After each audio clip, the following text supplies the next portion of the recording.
She was trying to speak, but Caleb wasn't listening.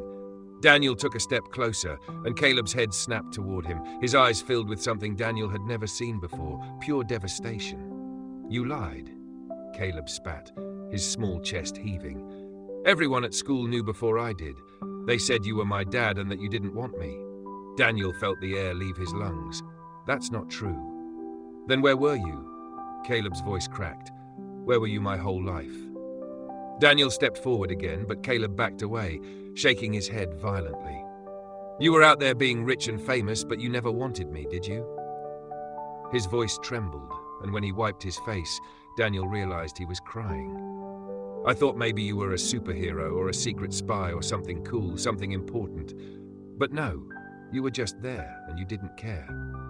Daniel's chest ached.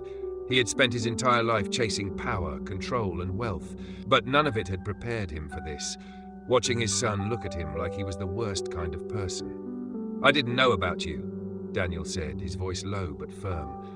"If I had known, Caleb, I swear." "But you did know." Caleb's voice rose, his small frame trembling. "You knew for weeks and you still didn't tell me." Daniel froze. He had no answer for that. The truth was he had been waiting for the right time, the right moment. But there had never been a right moment, had there? And now he had lost his chance. "Sweetheart, please," Olivia whispered, her voice barely there. "We didn't mean to hurt you." Caleb turned to her, his face crumbling. "You promised me we didn't have secrets," he said, and the betrayal in his voice shattered something inside Daniel. "You promised." Olivia tried to stand, but as she did, her body wavered. Her hand went to her forehead, and her eyes fluttered closed for a second too long. Daniel moved before she even started to fall, catching her as she collapsed against him. Her body was alarmingly light, her breathing shallow and unsteady. His mind snapped into focus. "Caleb, grab my keys," he ordered. Caleb didn't move. His little hands trembled, his eyes wide with fear and shock. "Caleb," Daniel said again, more gently this time, "I need you to help me." Caleb swallowed hard, his bottom lip quivering, but he nodded and scrambled for the keys on the table. Daniel lifted Olivia into his arms, her head resting against his chest, and carried her out the door, moving faster than he ever had in his life.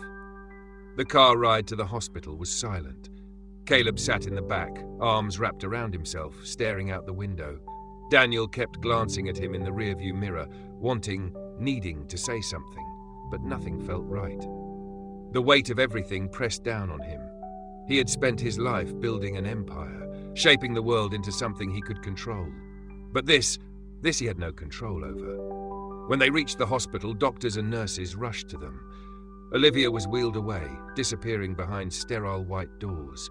Suddenly, it was just Daniel and Caleb standing in the middle of a waiting room full of strangers. Daniel crouched down and placed a hand on his son's shoulder, but Caleb flinched, his small frame still trembling. "I know you're angry," Daniel said quietly. "I know you're hurt, and you have every right to be." He hesitated. "But no matter what you think of me, Caleb, I swear to you, I do want you. I wanted you the second I found out about you." Caleb didn't respond. He didn't move. And then, after what felt like an eternity, he whispered, "Is my mom going to die?" Daniel felt something inside him break. He had no answer, and for the first time in his life, that terrified him. The hospital room was too quiet. The steady beeping of the monitors filled the air, a cruel reminder that time was slipping away. Daniel sat beside Olivia's bed, his hands clenched together, his gaze fixed on her pale face. She looked impossibly fragile, her breathing shallow, each inhale weaker than the last. Caleb sat on the other side, curled into himself, his small fingers gripping the blanket as if holding onto it would somehow keep her here. The doctors had done what they could, but there was nothing left to fight with. The leukemia had won. It had been winning long before Daniel found out, long before she let him back into her life. He had spent his career solving problems, fixing things, making sure nothing was out of his control. But this was something he could do nothing about. Olivia stirred, her eyelids fluttering open. Her gaze landed on him first, then shifted to Caleb. A weak, tired smile ghosted across her lips. "Hey, sweetheart,"